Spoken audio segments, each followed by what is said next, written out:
Kerry, supply chain and logistics operations globally are struggling to find good people, and in some countries, just even people to fill in the many vacancies.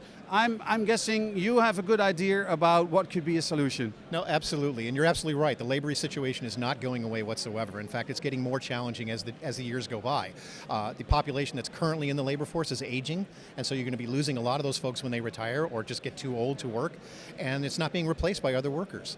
So automation is really the key to allowing you to deliver all the different things that you need to deliver on time, and with the increased volumes, is being able to handle the growth and opportunities that come forward.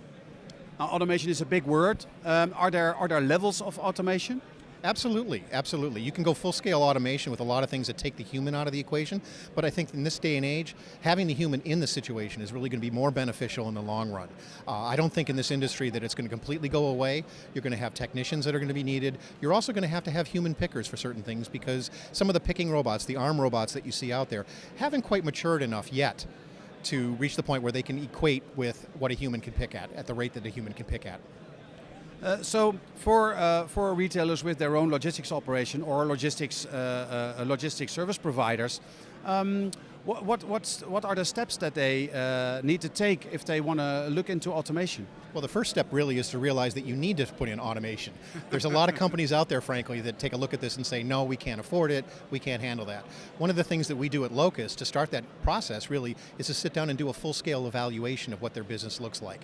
And that's using their data and taking that data back and saying, if you were to automate, here's what you can expect in terms of results. So it's starting with the question of saying, I need to solve this problem. Now, one of the things that I'm amazed at, and it makes sense, right? Because we're not going to use robots if they are dangerous. But we are standing in the middle of your exhibition here, and there's robots running around us everywhere.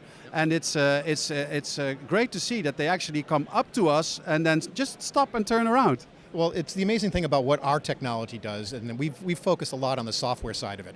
Anyone can build the hardware side of a robot. That's the easy part. It's the navigation software, it's the operational software that you have that is really kind of the magic sauce that goes into it. And so being able to work closely with humans in the warehouse right now is the most important thing for the systems to work properly. So safety is the first and most foremost thing that we focus on. These bots can work very, very closely with you. In fact, a lot of times you see them come within inches of folks with a perfect safety record. Absolutely. If we look into the future, what's around the corner when it comes to?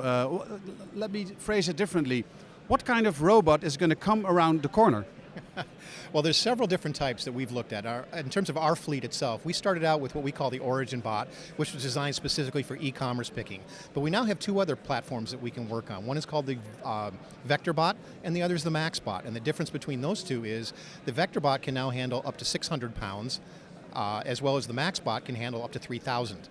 And so it allows us to go into areas where we didn't have product movement opportunities before. We now can do pallet movement, pallet picking, pick to orders, and so on from a heavyweight capability. And it also opens it up to manufacturing and other aspects of the business itself. So I think as you're seeing automation evolve in terms of this process right now, you're seeing different factors coming into play. Form factors, weight factors, product factors, and so on. And how do you address those particular things? And the key to that all is being able to coordinate all that movement in the warehouse under a single system. And so from a software standpoint, that's where our software tends to excel at. Kerry, thank you very much for showing me more about the world of robotics. My pleasure, my pleasure. Always happy to talk robots.